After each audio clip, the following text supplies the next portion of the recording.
Tammy Bruce, Rochelle Ritchie, and Jessica Tarlov. Welcome, ladies. Good to see you all. Jess, let me start with you.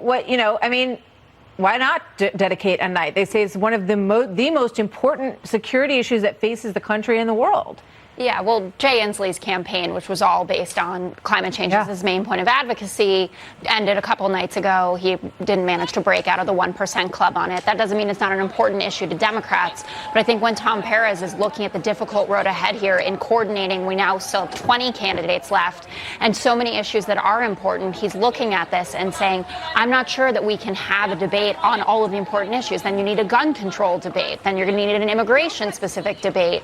And I think that there's some issue about the distinction of a debate versus a forum, and they're not stopping them from doing an event on the issue elsewhere, like CNN is having a climate change town hall or forum. I'm not sure what they're calling it, but it seems just like very perilous territory to make a decision. Well, I mean, the real question is politically, would it be beneficial, right, for them to spend the night discussing this topic? Rochelle, and then Tammy. I absolutely disagree with the DNC on this, and this is why. I think that the problem is that climate change is a singular issue, right? If you read the Green New Deal, it impacts jobs, it impacts farmers, it impacts marginalized communities of color. So I think that the problem is that they're just taking this climate change and thinking of it as greenhouse gases and fossil fuels and politicians making money off of big corporations, instead of trying to find a way to take climate change and make it a singular issue that impacts all of those things that they're actually already talking about, such as healthcare.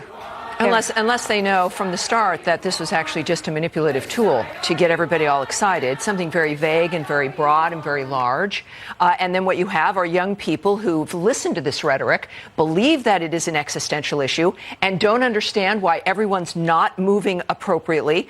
One major piece, well, it's not even legislation yet, but the Green New Deal is the thing that's supposed to define them, and they won't even have a debate about it. So I think what Democrats are seeing is that it's dangerous to talk about, that they don't quite know how to talk about it, that maybe they don't because they know Americans, are nervous about getting rid of all fossil fuels.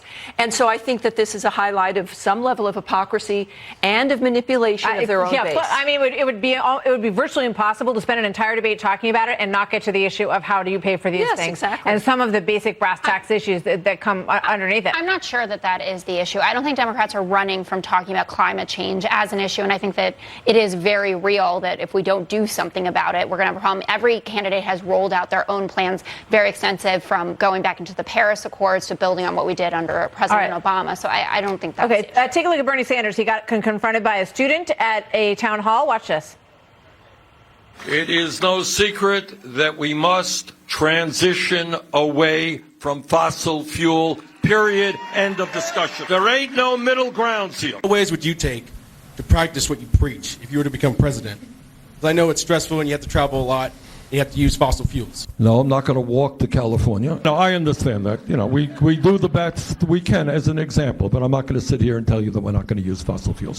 Michelle. It's one thing to say that you have a plan, but when people keep asking, how are we going to pay for it? How are we going to do it? What is your plan? And there's never an answer. And I think that's why you continue to see so many people frustrated when we're talking about greenhouse gases and fossil fuels, because it's a really great idea. Like Jessica said, this is an issue. It's a serious issue, and we're all going to be impacted by it. But when you don't have a plan, how can we really trust that you're going to do something about it? Yeah, but Bernie Sanders, it seems like when he's asked to personally discuss what impact it would have on his life, he gets a little testy. Here he is with me at the town hall. You can volunteer. You can send a check. Oh, you can volunteer too. We have a. But you suggested that that's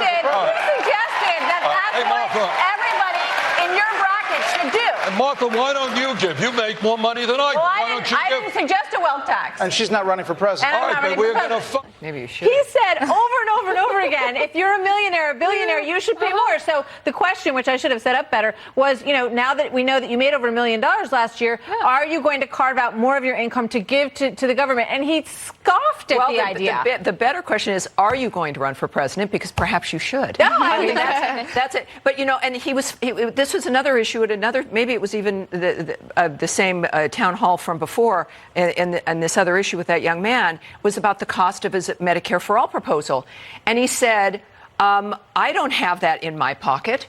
Nobody does. and effectively, and you have to give him credit for being serious and for being truthful. He has no idea. So when it comes down to the issue of the cost, but you see, you could get to the cost if you looked at the details. And all of this is, again, it's broad. Issues that everyone figures we should do something about, but not too specific, so you don't get into any danger zone. Those days are over. Young people want answers, just like Harry and Meghan, right? The royal couple. People are very angry at them. Flying around all over the place. It's almost like for you, but not for us. All right, very quick thought on Dancing with the Stars, because it's very important, obviously. Sean Spicer is doing it, and the ABC's Grey's Anatomy executive producer, Krista Vernoff, tweeted this: "I deeply abhor this decision by the company I work for and truly love. The man lied daily to our faces and made a mockery of our country. This is not a cause for celebration or celebrity. Not too late to change this plan." She's a powerful person at ABC, very successful show. Rochelle. People still watch Dancing with the Stars because I don't watch it at all. I don't care. I mean, I really don't care. Sean Spicer, I highly doubt he's going to win, and he'll probably get booed by the crowd. They'll probably have him on and vote him off. I mean, who cares? Should they make a change, Jess? I don't know. The most compelling argument against having Sean Spicer came from the host, who released that public statement that said this is supposed to be a politics-free zone. And I understand that things have escalated in the age of Trump, but Sean Spicer is a deeply political figure. Whatever you think about him. Do you think he'll say something political on No. But people look at him. I mean, I think of Melissa McCarthy I don't now, think he can dance. Maybe we should have Elizabeth. Well, we saw him on Fox and Friends. It was a little rough. Yeah. But remember, nobody complained when he actually went on Saturday Night Live. Right? I mean, they mocked him on that, and but that's a super political show. But still, and this is the other argument, the reverse of Bergeron's argument, is that if you really want to have things not be political, recognize that everybody is more complicated than one issue, one thing. Then have him on. But that's what the liberals are worried about. They'll get to know Sean Spicer and other dreaded conservatives, and they'll find out. Ladies, thank you very much. More of the story coming up next.